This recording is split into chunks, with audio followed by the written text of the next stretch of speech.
BBS Telefina ey'Obwakabaka bwa Buganda kwoli kaakano program agafa embuga.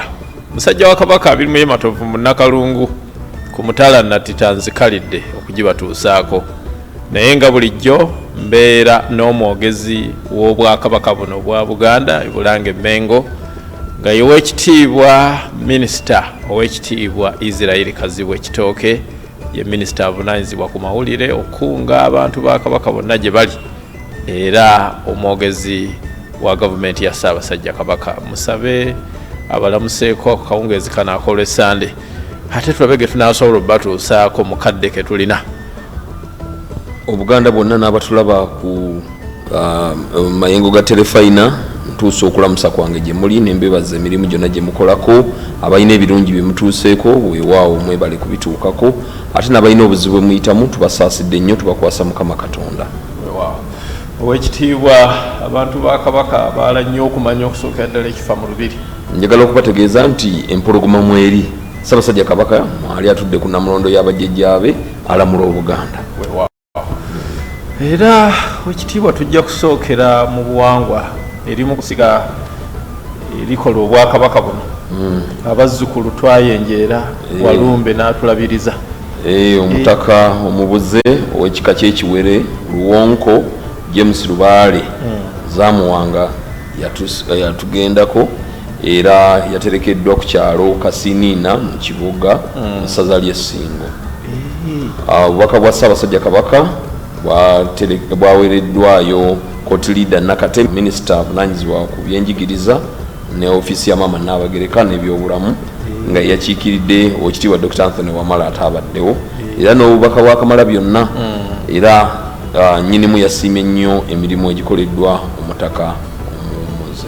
Kozi omutaka taterekebwa kujja nga tufunye omubbulukuse era twafunye omubbulukuse era yayanjuddwa eri Kamalabyonna. Katikkiro we yamwanjudde ne Katikkiro we Nnyonyi Ennyange Kato Lutuuma yaweereddwa omulimu w'okulaba nti ebintu byonna bigobererwa bulungi nnyo era omutaka oyo Luwonko omujja Sserwadda abasajja bakka tumwebaza nnyo olw'okutuuka n'okutuleetera essanyu ng'abazzukulu be abeddira ekika ky'Ekiwere. Weewaawo ebyo byonna eby'okubulako omutaka n'omubbulukuse Telefina ezze ebigoberera bulungi katubikuwe nga bigoberera ebifaananyi ebyo n'okwebaza obubaka obw'omulabirizi Ssaalongo Bukomeko bwe yawa naddala obukwata ku bukulu bw'ebika. Pulogulaamu agafa embuga kwoli okubanga bajjajjammwe baawaayo ettaka okukolerako emirimu gya Mukama ekyo nno kikulu kasita ebika byonooneka Obuganda buba bukoze eki era nkubiriza bakadde baffe abakulu b'ebika okwongera okunyweza ebika byaffe. Twawulidde n'ennaku nnyingi amawulire g'okufa kw'omutaka Mbaale Zaamuwanga James kitalo nnyo.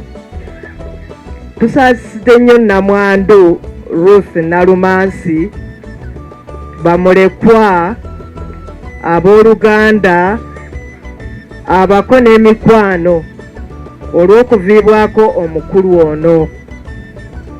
Mu ngeri ey'enjawulo tusaasira abataka abakulu ab'obusolya olw'okufiirwa muganda waabwe.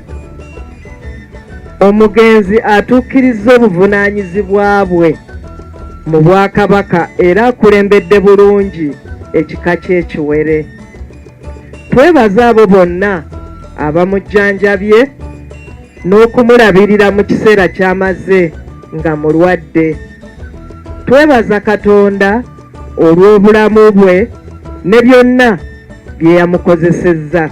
Tusaba Mukama abagumye mu buyinike n'omugenzi amuwe ekiwummulo eky'emirembe. Bwe tuba twogera ku Buganda twogera ku bika byaffe.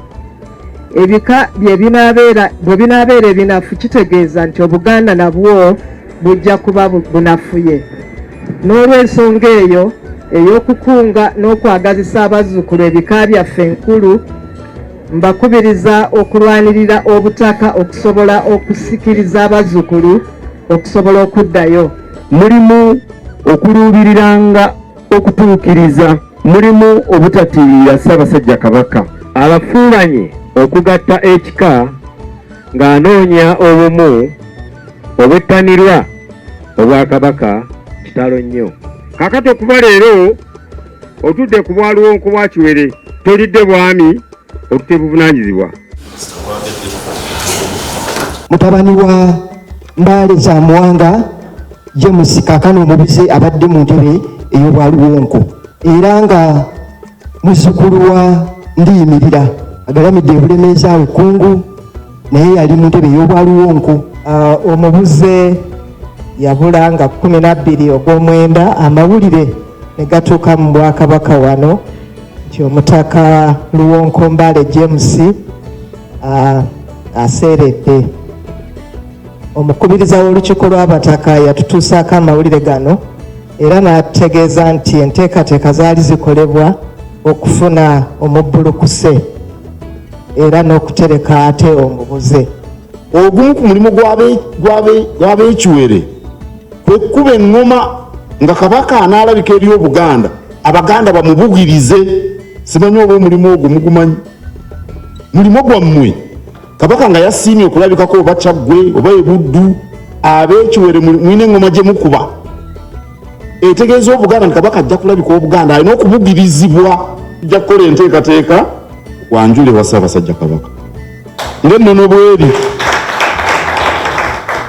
Kubanga omukulu w'ekika bwatugendako, Katikkiro ategeeza Ssaabasajja Omutaka nga bwe yagenze, era Katikkiro ategeeza Ssaabasajja nti enteekateeka baazimaze, kufunye omubbulukuse, omubuze agenda kuterekebwa. Kiseera bwe kituuka n'ayanjulwa ewa Ssaabataka. Mu nnono yaffe mu Buganda buli kika kirina okuba n'obukulembeze. Katikkiro w'ekika ateekwa okubeera mu buli kika, kubanga ng'era bw'olaba nti Kabaka aba ne Katikkiro n'omukulu w'ekika aba ne Katikkiro n'akola emirimu egireeta ekika awamu, ojja kusanga abantu ab'ebikulu ebyenjawulo, ojja kusanga abasajja abakulu abatuludde osamye n'abavubuka. Kale omulimu gw'oseba okubakumaakuma bonna bamu nga bali wamu. Omulimu gwo bakuumira ku Ssaabasajja Kabaka. Kabaka ye Ssaabataka, gw'oli mutaka. Tewabaawo walala wonna w'ogenda okujja kunga Kabaka akitegedde. Oli ku BBS Telefine ya Bwakabaka bwa Buganda. Mukama wange mukulike eyo ewa Madivani wa Muyindi Muzungu. Twasaze Kiira ne tugendako ejjinja eyo okulambula kampani eno ey'aba Madivani. Bamadivani bano bazze kati tuli ku muzzukulu ndowooza wakuna gwe bayita Madivani, abo bayita Mayu Madivani nga kati yakulemberamu. Bafunako obuzibu awo Amini bwe yagoba abayimbi bonna ne bagenda era ekitongole obekkolero ne lisigala ttayo ne lyonooneka lyonna, naye baamala ne bakomawo mu bukulembeze bwa pulezidenti aliko n'ekye bakoze wali kyetaaga gwe n'ogenda n'okirabako. Oba obadde olowooza sukaali yekka naye na bino ebivaamu ebikajjo babikolamu amasannyalaze, bo tebasasula UB, tebasasula umeme, amasannyalaze gaabwe gabamala ate ne bawaako n'ejjinja town. Amasannyalaze nga ge gaddukanya ebyuma ebyo agava mu bikajjo bino nga bamaze obbinyiga. Balina ebyuma bingi nnyo by'amaanyi, aguuma aganene ddala. Bwe gamala okunyiga ebikajjo muvaamu ebintu ebirala bisatu. Muvaamu olutabo olwo lwe bayita molas, olwo basobola oludukolamu sweet zino ze banuuna, bakolamu omwenge omulungi nno ddala oguli ku international scene, era batuwaddeko tulabeko. Ate bino ebirala ne babikolamu ebigimusa ate ebiddayo mu bikajjo. Ekintu kiri wali bw'okirabako kyamaanyi ddala. Ate tebakomye ku ekyo ne bawaayo ne certificate ya bukadde 20, naye mu byonna twalabye enkola ey'okulaba nti famire zisigala n'enkola ey'abaana ne basigala nga baddukanya emirimu.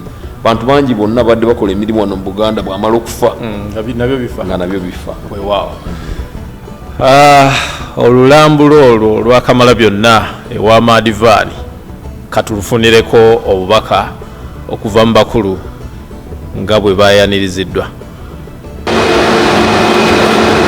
His people, his employees are 60% of the success of a business. What we don't understand in Uganda, Kakira can generate 51 megawatts of power. That's enough power to light up Kampala without the heavy industry. We export, we use some of it for ourselves. We export 31 megawatts to Jinja. Eventually goes to Kampala, Uganda, Tororo. So our job is to produce electricity. So the electricity you consume here is generated by yourselves? In Kakira they don't know much about power cuts. Wanekaki tebalina kintu kimu kye basuula ekiva mu bikajjo. Bajjamu amasannyalaze, bajjamu omwenge, bajjamu ebijimusa, bajjamu amafuta g'emmotoka. Ne kasasiro atutawaanye e Kampala asobola okuvaamu amafuta, asobola n'okukolwamu amasannyalaze. Kye tulina okukola kweteekateeka bulungi. Anti nakugambye twaze wano tuyige. It's not harsh. You don't feel like you want to cough and choke. Ffe ng'Obwakabaka tulina enkolagana ey'amaanyi ne Madivan Group.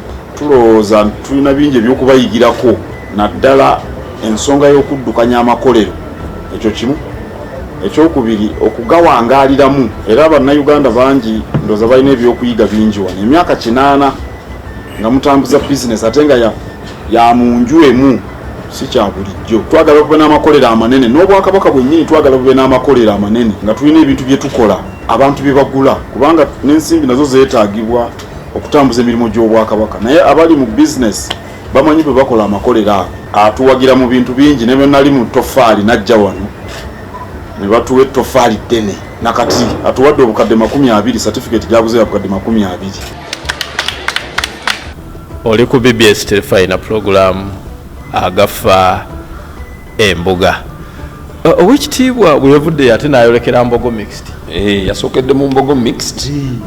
Haji Amidu Lumu ono ye mukulu w'essomero. Yategese bulungi nnyo. Era owekitiibwa Kotilida Nakate, minisita w'ebyenjigiriza, naye yabaddewo mu kwaniriza Kamalabyonna ng'agenda okulambula essomero lino ery'enkizo ennyo eri Obwakabaka kubanga lyabbulwamu Omulangira Nuhu Mbogo. Tumumanyi ffenna Mulangira ate jjajja wa Buyisiraamu mu nkowe eryo. Awo nno yabadde ekimukakatako okugenda obbalambula n'okulaba we lituuse n'okwongera okwogerako eri abayizi okubalambulula ku nnono na biki bye balina okukola okulaba nga basoma bavaamu ekyo ekyetaagisa. Essanyu lyabadde lingi nnyo ng'abayizi bazzukulu ba Buganda mu Mbogo Mixed School nga bandiza Kamalabyonna.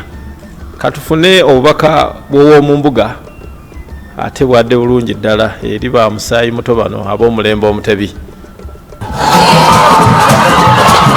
Ssaabasajja Kabaka yasinziira buweekula emyaka mingi nnyo emabega n'agamba Obuganda nti eky'obugagga eky'omuggundo omuzadde kyayinza okulekera omwana we kwe kumutwala mu ssomero. Abazadde balina okukimanya nti okuweerera omwana kibamalako ensimbi nnyingi, naye ensimbi eziweerera omwana zifaananako n'ensimbi ezigula emmere awaka. Mpulira abantu bangi nga bagamba abaana abato, oluusi babigamba nnyo n'abaana abawala, nti teweetaaga kumalira budde mu Mbogo Mixed kubanze byonoonyayo bigenda bikuwa. Waliwo n'oluyimba olwayimbibwa emabega awo nti byonoonya okufuna ate nze byendeese. Naye kambabuulire kino, n'oyo ataasoma tasobola kwewala baasoma. Mbakoowoola okusomesa ebyamagezi era kikulu, kyokka mbasaba mufeeyo nnyo okufulumya omwana alimu ensa. Omulangira Mbogo yakola kinene nnyo okutebenkeza Buganda ate ne Uganda. Ate Omulangira Mbogo yakola kinene nnyo mu kukuza Kabaka Daudi Chwa. Mugenderaawo okubeera abayiiya ate nga mubeera mu bwangu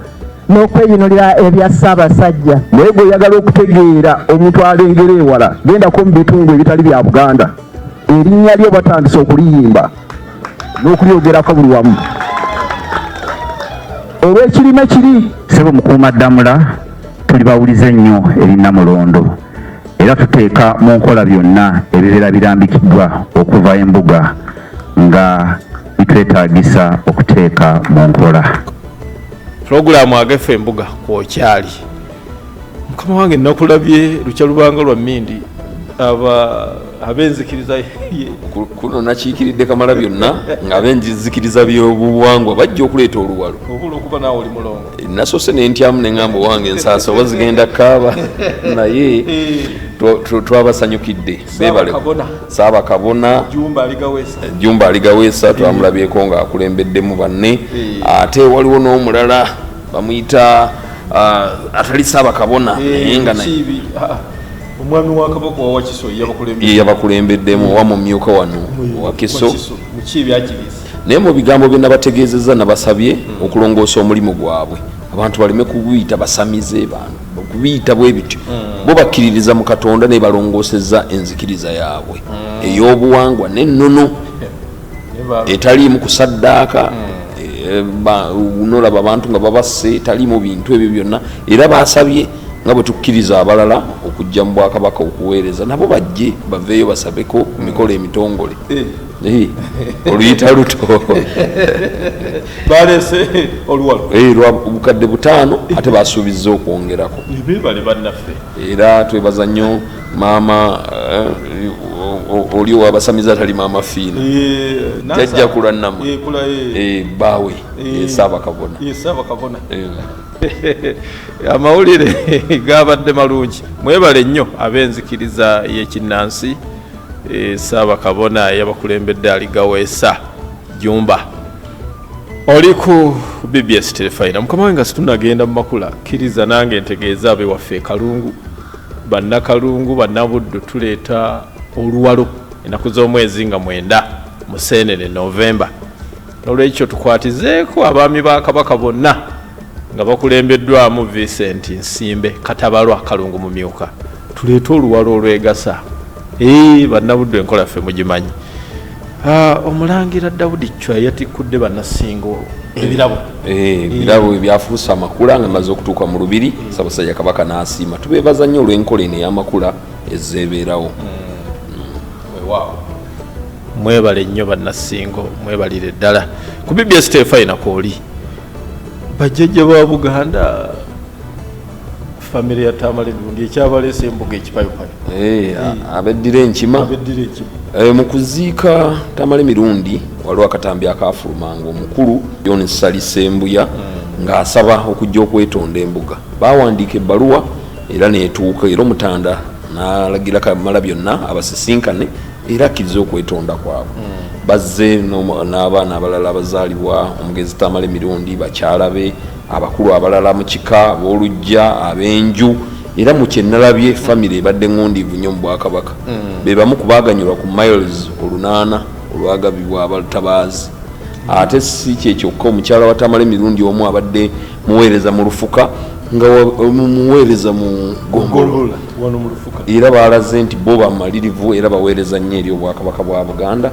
Obwakabaka bwasiimye okwetonda kwabwe era Kamalabyonna n'ababuulirira n'abagamba Tamale Mirundi yakulya mu mikono gyaffe wano ng'aweereza mu Kyabasa ate gye yava ndowooza bwe yafuna ku bukulu buli okuva mu gavumenti embeera n'ekyuka neffe tetumusalira musango ate tusaba n'omwana omuto naye akyuke atereere awulirize bakadde be bye bamutegeeza ebyo nabyo katubifune ow'omumbuga nga yaniriza abo famire y'omugenzi Tamale Mirundi kaakano Tamale Mirundi bwe yafa twamanya kyokka tetwanyega kantu ate tumanyi bulungi we tutandikira olw'ebigambo munnaffe oyo byeyogeranga naddala bye yatwogerangako era ekyamazima nalinyigana ne bannange wano nga simanyi na kumanya nti oba bwe tuweereza obubaka bunaayanirizibwa kale nga simanyi okusooka okutegeera ebibakwatako waliwo eyampa akatambi ndowooza minisita ono w'amawulire mu kusaba ebunnamwaya ngamba Tamale Mirundi alina mukulu wafaanana bw'ati era neewuunya nnyo nga nti akola eyo mu kibiina ky'amawanga amagatte munnamawulire mutendeke era ekyamazima ekyanzikira nti lwaki ono baamuleka abantu abava mu maka agafaanana bwe gati okweyisa bw'atyo ne tusalawo tusirike busirisi saba okwetonda olw'ebyo omuzzukulu muto wange byayogera oluusi ebitaasanyusa gwe Obuganda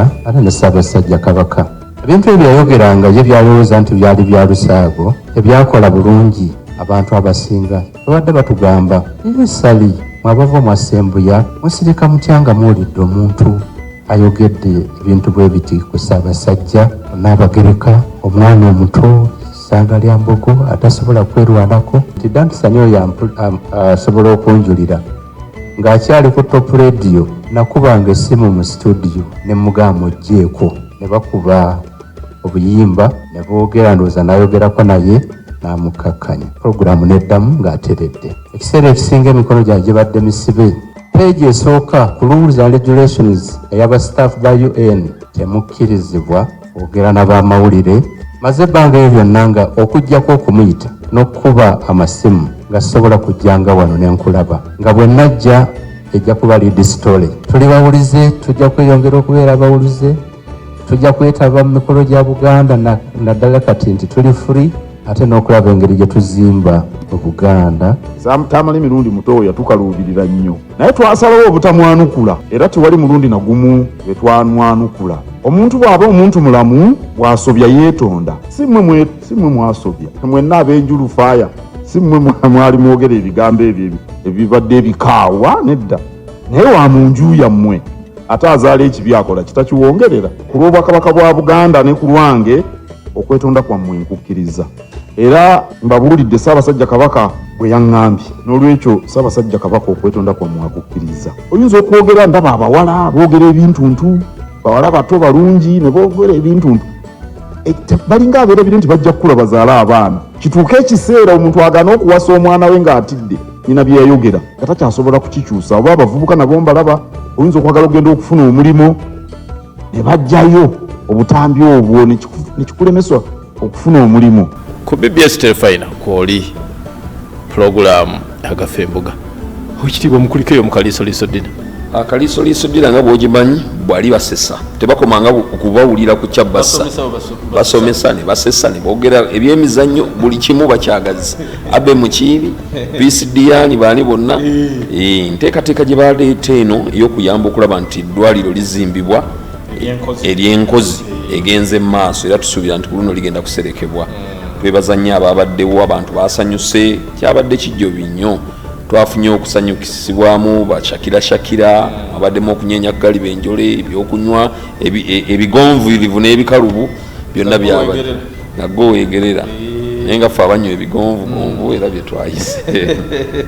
Weewaawo Oweekitiibwa Mariam Mayanja wiiki yagimala akoze emirimu mingi nnyo. Sabbiiti eno tumulabyeko mu baana, essomero liri eryayokebwa ery'abaana bamuzibe ng'atwalayo obubaka obw'okubabudaabuda. Abaddeko ku saza ng'ayogerako eri abakyala ku puroguramu y'akaalo akalungi amatendo ng'asomesa abakyala enneeyisa mu maka. Mu kkooti ya Kisekwa ne puroguramu ey'okuyonja Nalubaale okulaba nga obuveera buno n'ebipulasitiki byonna biggwa mu nnyanja. Ate waliwo era n'essomero lyalambula erya Stella Maris nalyo nga gye liri eyo mu Kyaggwe. Weewaawo oli ku BBS Telefina. Oweekitiibwa Mariam Mayanja Nkalubo tweyanziza nnyo, tweyanzeega emirimu gy'embuga egyo. Mukama wange Ssaabasajja Kabaka yasiimye ekkooti ya Kisekwa abalamuzi abamu bawumule, abamu ebbanga libadde ligenderedde, abamu baasaba okuwummula naye Kamalabyonna yatudde nabo okulaba nti enteekateeka ebasiibula obulungi ate neereeta abajja egenda mu maaso. Beebale nnyo olw'okutambuza Obuganda ate mu mazima n'obwenkanya. Oweekitiibwa akadde keekaako nga nkomekereza mbaagaliza ekiseera ekirungi abavubuka bannaffe mwenna bali ejjinja Kamalabyonna ajja okubalambulako. Mwenna mutukole enteekateeka. Ntumira ssentebe wa Nkobazambogo, omukulu Lubyayi Adrian ate n'owa Buganda Youth Council Ssejjengo Beeka. Eyo nno gye twava bali mu kijjobyo kulaba nga enteekateeka egenda mu maaso. Ssaabasajja Kabaka awangaale. naye mu byonna weekuumire ku BBS Telefina. Myaka 8 kaakano nga tuweereza. Nebaza nnyo muto wange Azizi Matovu ku kamera n'omulangira Kalemeera Robert, so n'ategeka ebifaananyi bino Namugera Akirambwanika ne bakama bange mwenna. Nze musajja wa Kabaka Abirimu Matovu mu Nakalungu mu Nabuddu, nkwagaliza akawungeza akalungi n'ekiro ekirungi ne wiiki ennungi. Katonda kuume Ssaabasajja Kabaka awangaale.